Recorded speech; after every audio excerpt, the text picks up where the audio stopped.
प्रिय विद्यार्थियों, सुप्रभात। आज हम हिंदी की पाठ्य पुस्तक में कवि जयशंकर प्रसाद द्वारा रचित पाठ का अध्ययन करेंगे। जयशंकर प्रसाद का जन्म 1889 ईस्वी में हुआ था। ये छायावादी कवि जयशंकर प्रसाद हैं। इनका जन्म काशी में सन 1889। इनके पिता हैं वो बाबू देवी प्रसाद, जिनकी विद्या में बहुत अनुरुचि थी, विद्यानुरागी, विद्या में बहुत अनुरुचि थी, जिन्हें लोग सुन्नी साहू कहकर बुलाते थे। प्रसाद जी की जो प्रारंभिक शिक्षा है उसका प्रबंध घर पर ही हुआ, अर्थात इन्हें पढ़ने के लिए बाहर नहीं जाना। बाद में इन्हें क्वींस कॉलेज में अध्ययन हेतु भेज दिया गया। अल्पायु अर्थात कम उम्र में ही अपनी मेधा, अपनी बुद्धि से इन्होंने संस्कृत, हिंदी, उर्दू, फारसी और अंग्रेजी भाषा का ज्ञान प्राप्त कर लिया। बचपन से इनकी रुचि साहित्य की ओर थी। हिंदू नामक मासिक पत्रिका का इन्होंने संपादन भी किया। साहित्य जगत में इन्हें वहीं से पहचान मिली। काव्य रचना के साथ साथ नाटक, उपन्यास एवं कहानी विद्या में भी इन्होंने अपनी रुचि है वो दिखाई। इनकी प्रमुख रचनाएं हैं, इनके जो काव्य हैं उनमें है आंसू, लहर, झरना, कामायनी, प्रेम पथिक, चित्राधार। नाटक है इनके ध्रुव स्वामिनी, विशाखा, राज्यश्री, अजातशत्रु, स्कंदगुप्त, चंद्रगुप्त, एकघूट। उपन्यास कंकाल, तितली, इरावती। इनकी कहानी है आकाशदीप, प्रतिध्वनि, पुरस्कार, गुंडा, आंधी, छाया, इंद्रजाल। निबंध है इनके काव्य कला और अन्य निबंध। प्रसाद जी की प्रतिभा बहुमुखी है, अर्थात अनेक क्षेत्रों में, या ये कहें कि विभिन्न विषयों में रुचि की वजह से। किंतु साहित्य के क्षेत्र में कवि एवं नाटककार के रूप में बहुत ज़्यादा प्रसिद्ध हुए। छायावादी कवियों में ये अग्रगण्य सबसे आगे गिने जाने वाले। कामायनी इनका अन्यतम काव्य है, अन्य काव्य इस प्रकार के नहीं हैं, जिसकी तुलना संसार के श्रेष्ठ काव्यों में की जा सकती है। सत्यम शिवम सुंदरम का जीता जागता रूप प्रसाद के काव्य में मिलता है। मानव सौंदर्य के साथ साथ इन्होंने प्रकृति सौंदर्य का भी सजीव और मौलिक वर्णन किया है। इन्होंने ब्रज भाषा एवं खड़ी बोली दोनों का प्रयोग किया। इनकी भाषा संस्कृत निष्ठ है। 15 नवंबर 1937 ईस्वी को हिंदी साहित्य का यह अमर कवि सदा के लिए संसार से विदा हो गया। हमारे पास जो पाठ है प्रभु, इसका परिचय। जयशंकर प्रसाद की प्रभु कविता, इनके स्फुट कविताओं के संग्रह, जो छोटी छोटी कविताओं के संग्रह हैं, उनमें से यह भी एक कविता है, जिनको कानन कुसुम में संकलित कर लिया गया है। ईश्वर की स्तुति करते हुए, ईश्वर की स्तुति आराधना करते हुए, प्रार्थना करते हुए कवि ने उसकी सर्वव्यापकता कि ईश्वर वो सभी जगह विद्यमान है, सौंदर्य, सुंदरता और शक्तिमता का गुणगान किया है। कवि को प्रकृति के प्रत्येक उपादान में ईश्वर का अनंत प्रसार दिखाई देता है। सुंदर किरणें ईश्वरीय प्रकाश को व्यक्त करती है। सागर की उताल तरंगें उसकी स्तुति करती है। देखिए विभिन्न जो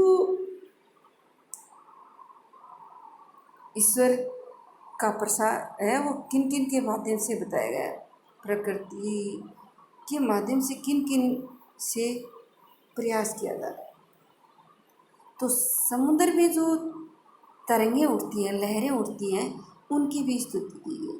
चंद्रिका उसकी मुस्कान को तथा नदियों का कलकल निनाद, कलकल की जो ध्वनि आती है वह उसके आह्लाद को, जैसे हंस रहा है उसको। वस्तुतः प्रकृति के सौंदर्य और प्रेम से युक्त भव्य रूप को प्रकाशित करने वाला ईश्वर है। ईश्वर की कृपा होने पर ही मनुष्य के समस्त मनोरथ पूर्ण होते हैं। ईश्वर की कृपा होती है तो ईश्वर के जो सारे मन के भाव इच्छाएं हैं वो पूरे होते हैं। खड़ी बोली हिंदी में रचित यह कविता प्रसाद जी की भावाभिव्यक्ति का सुंदर उदाहरण है। तत्समयी और गंभीर भाषा ने कविता को अद्भुत अभिव्यंजना सौष्ठव से युक्त कर दिया है। लयात्मकता, सरसता और मौलिकता की दृष्टि से भी यह कविता उत्तम कोटि की है। यदि हम इस पाठ में विशेष लिखते हैं तो देखिए, लयात्मकता, सरसता और मौलिकता एक पॉइंट यह भी बना सकते हैं, तो इनके आधार पर भी यह उत्तम कोटि की। देखिए अब पाठ। प्रभु विमल इंदु की विशाल किरणें प्रकाश तेरा बता रही, अनादि अनंत अनादि तेरी अनंत माया जगत की लीला दिखा रही। प्रिय विद्यार्थियों, ये पाठ बहुत महत्वपूर्ण है। इसमें से पद्यांश या क्वेश्चन अवश्य आता है। इसमें प्रश्न होगा। प्रस्तुत पद्यांश कवि जयशंकर प्रसाद द्वारा रचित प्रभु कविता में से अवतरित है। इसमें कवि ने ईश्वर की सर्वव्यापकता को दर्शाया है। फिर व्याख्या करेंगे। कवि कहते हैं कि हे प्रभु, विमल इंदु, विमल का अर्थ है स्वच्छ, इंदु का अर्थ है चंद्रमा। हे प्रभु, चंद्रमा की स्वच्छ विस्तृत किरणें, विशाल किरणें, विस्तृत किरणें प्रकाश तेरा बता रही है। विस्तृत किरणें दूर तक फैलकर तुम्हारे प्रकाश का परिचय देती हैं। अनादि तेरी अनंत माया, हे प्रभु, तुम्हारी माया, तुम्हारी शक्ति अनादि और अनंत है। अर्थात तुम्हारी शक्ति का ना कोई प्रारंभ है और ना ही कोई अंत है। जगत की लीला दिखा रही है।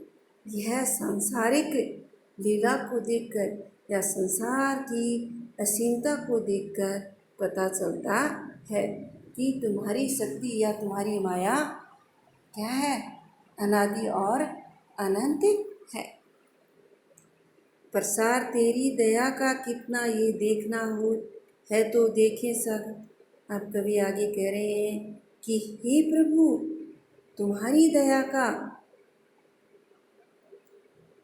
कि तुम जो दया करते हो उसका प्रभाव कितना है, ये यदि देखना हो, समझना हो तो हम समुद्र को देख सकते हैं। अर्थात समुद्र बहुत व्यापक और विस्तृत है, तो उसे देखकर पता चलता है कि तुम्हारी दया का फैलाव भी समुद्र के समान है।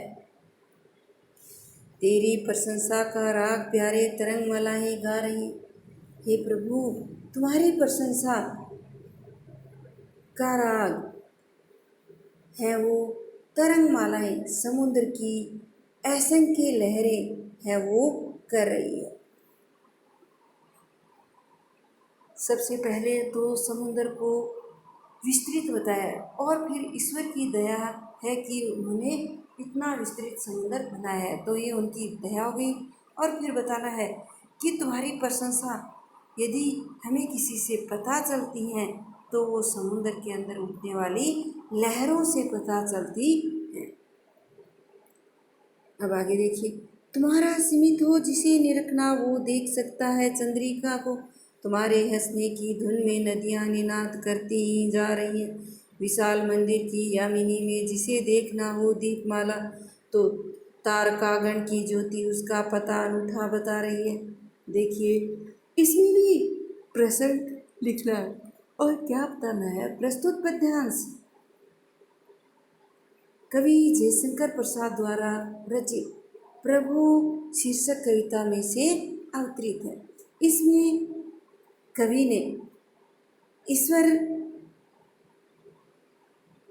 की व्यापकता का चंद्रमा की चांदनी और नदियों के माध्यम से संदेश दिया है। क्या होता है, तुम्हारा स्मित हो जिसे कवि कहते हैं कि हे प्रभु, जिसे तुम्हारी मुस्कान देखनी हो, मुस्कुराहट देखनी हो, स्मित मुस्कान निरखना देखना हो, वो देख सकता है चंद्रिका। तो वह चंद्रमा की चांदनी को देखकर आभास कर सकता है।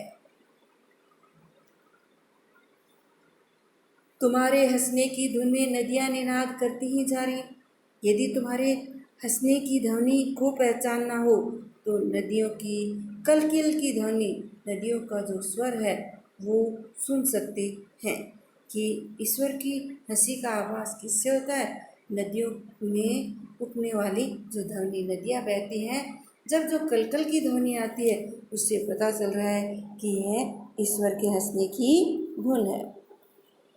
विशाल मंदिर की यामिनी में जिसे देखना हो दीपमाला, कवि कहते हैं कि इस विस्तृत संसार के अंदर, विशाल मंदिर विस्तृत संसार के अंदर यामिनी में रात के समय जिसे दीपकों की कतार देखनी हो, जिसे देखना हो दीपमाला, दीपकों की कतार, तो तारकगण की ज्योति उसका पता अनूठा बता रही है।